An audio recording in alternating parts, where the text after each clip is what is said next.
Good morning, all of you. Today we are going to start the next exercise, that is 11.2. It is based upon inverse proportion, and the previous exercise 11.1, was based upon direct proportion. In the direct proportion, when two members or values are dependent on each other, then when x is increasing, the value of y will also increase. When x will decrease, the value of y will also decrease. Okay, so in this inverse proportion, it is totally opposite to the direct proportion. In the inverse proportion, when one value will increase, the second value will decrease, or when the first one will decrease, the second one will increase. Okay, now see, I have written here, in the inverse proportion, if x increases, y decreases, and vice versa. Okay, so here with the help of this figure I am showing you, when the value of x will increase, the value of y will decrease. When the value of x will decrease, the value of y will increase. Okay, in this case again, these two values are totally dependent on each other. Okay, but if one is going in this direction, the second will go in the opposite direction, and in the direct proportion, both will go in the same direction. Means the ratio of both the values will be same. Okay, they will go in the same direction, that is, both are increasing together and both are decreasing together. Now in the direct proportion, the formula was x1 upon y2 is equal to x2 upon y2. Okay, both the values were in the division, but in the inverse proportion, both values x1 y1, you have to multiply these two values. x1 y1 is equal to x2 y2. The answer of x1 y1 should be equal to answer of x2 and y2. In the direct proportion, we were dividing these two, x1 and y1 and x2 and y2, but in the inverse proportion, you have to multiply these in the left hand side and as well as at the right hand side. Okay, this is the formula of the inverse proportion. So let's start with the question. Question number 1 is, identify in which of the following tables x and y vary inversely. This is a table, A and B part, both are given to you. In both the tables, you have to implement a formula. Okay, with the help of formula, you have to check it out that x1 y1 is equal to x2 y2 or not. If they are equal, then they vary inversely. If they are not equal, then they will not vary inversely. Okay, they vary inversely means they are in the inverse proportion, and they will not vary inversely means they are not in the inverse proportion. Okay, now see, this is the A part, this is x and this is y. I have told in the class that this first column is your x1 y1.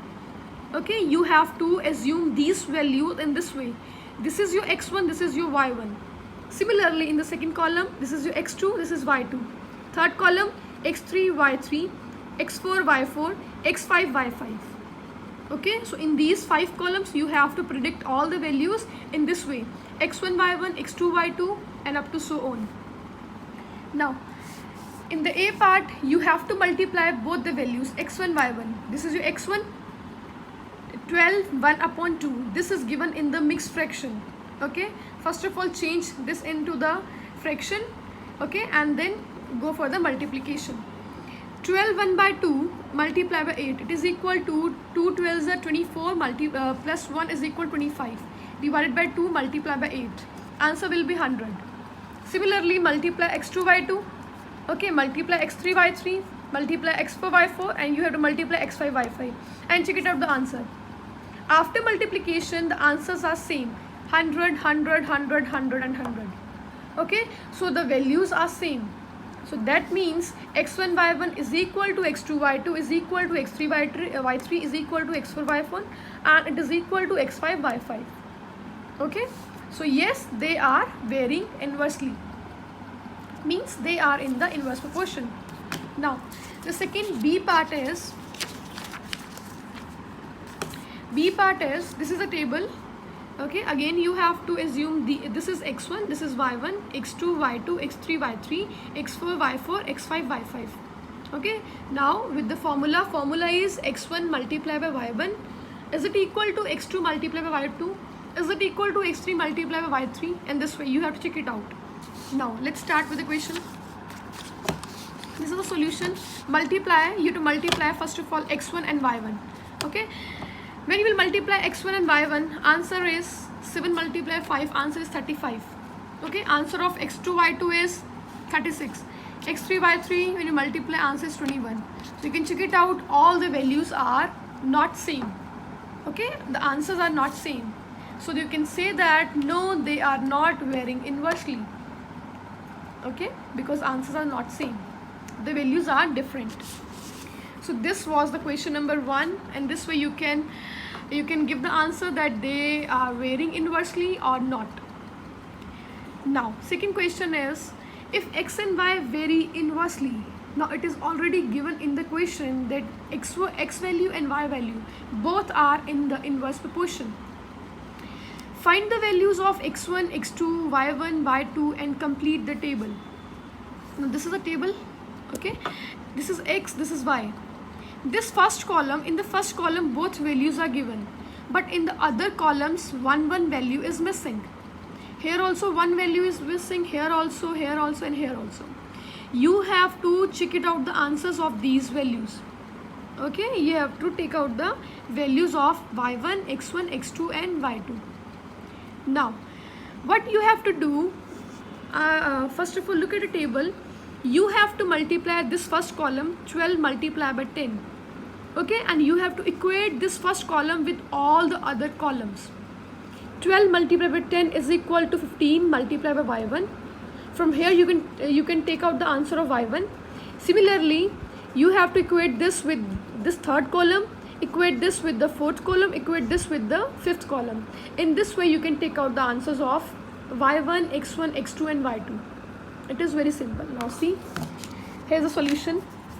As x and y varies inversely, because it is given in the question already that both values are in the inverse proportion, so I'm going to multiply 12 multiplied by 10 and you have to equate this value with the second column 15 multiplied by y1. Okay, do cross multiplication and take out the answer of y1. Similarly, 12 multiplied by 10, you have to equate this with third column x1 multiplied by 20. Okay, take out the answer of x1. Do these same steps with the other two columns. 12 multiplied by 10 is equal to x2 multiplied by 5. Take out the value of x2. 12 multiplied by 10 is equal to 12 multiplied by y2 and take out the answer of y2. Okay, just you have to multiply this first column and equate with the other four columns. Okay, other columns. So these are the value of x1, x2, y1 value, y1, y2. Okay, now let's start with the next question, that is question number 3rd. In the question number 3rd, it is given you in the form of word problem. Okay, I have told in the previous exercise also, when the question is given you in the form of word problem, you have to read out the statement step by step. Okay, check it out. If it is necessary to make a table, then go with the table. Okay, or you can implement this following statement into the word problem method. Okay, now let's start with the A part. A part is, a train is traveling at an average speed of 45 km per hour. Speed is given. Okay, speed is given of a train. Then how much distance will it travel in 15 minutes? Time is given in the minutes. Speed is given in kilometer per hour. Time is given in minutes. So first of all, the units should be same. Right now the units are different. Speed is given you in the hour and time is given in the minutes. So first of all, convert the units of speed into the minutes. You have to convert this hour into minutes. Okay, 1 hour is having 60 minutes. So you have to divide this 45 with the 60. Okay, now you are having speed and you are having time. Now you can take out the value of speed with the help of speed, distance and time formula. Okay, now let's start with the solution. Speed is this, I have told that it is given in the hour. So you have to write in this way, first of all, see this value of speed 45 kilometer per hour. Per hour means per hour, this is going in the division. Okay, per hour means divided by 1 hour, and 1 hour is equal to 60 minutes. So if speed is equal to 45 upon 60 kilometer per minute. Okay, now time taken, it is given you 15 minutes, and distance you take out. You know very well the formula of speed, distance, time is equal to speed is equal to distance upon time. Okay, speed is equal to distance upon time. This formula you are doing from the previous grades, and you are doing this formula in the science subject also. It is very familiar formula. Now you have to put the value of speed here and put the value of time here. Okay, now do cross multiplication. This 15 is going in the numerator. Okay, and distance is here only. Now please cancel the values. Okay, reduce this in the simplest form. Now distance is 45 upon 4. When you divide this value, answer is coming in the decimal. Okay, so answer is coming in 12.25, and units will be kilometer. Please don't skip the units in the exams. If you'll skip the units, I'll deduct 1 mark in the exam. Okay, units are very important in mathematics. Whenever you are going to take out the answer, okay, whether the units are kilometer, centimeter, meter square, centimeter square, that is necessary to write in the answer. Okay, now, so this is the question, part number A. So you have taken out the distance value. It is very simple. In this question, in this A part, there is no need to make a table. Okay, because you can see from the question only speed is given, time is given, and you can take out the distance with the simple formula. Speed is equal to distance upon time. Now let's start with the next part. B part is a hostel has enough food for 125 students for 16 days. How long will the food last if 75 more students join them? Now let me tell you one thing. It is very important. How you can predict that? In the question you have to go with the direct formula, direct proportion formula, or you have to go with the inverse proportion formula. Okay, please listen to this. It is very important. In the direct proportion, when the one value is increasing, the second value will automatically increase. If the first value will decrease, the second value will automatically decrease. Okay, so they will increase and decrease together. But in the inverse proportion, if one will increase, second will decrease. Okay, now see in the question, 125 students, in the hostel they are having food, okay, which is enough for 125 students. Okay, and that food will enough for 16 days.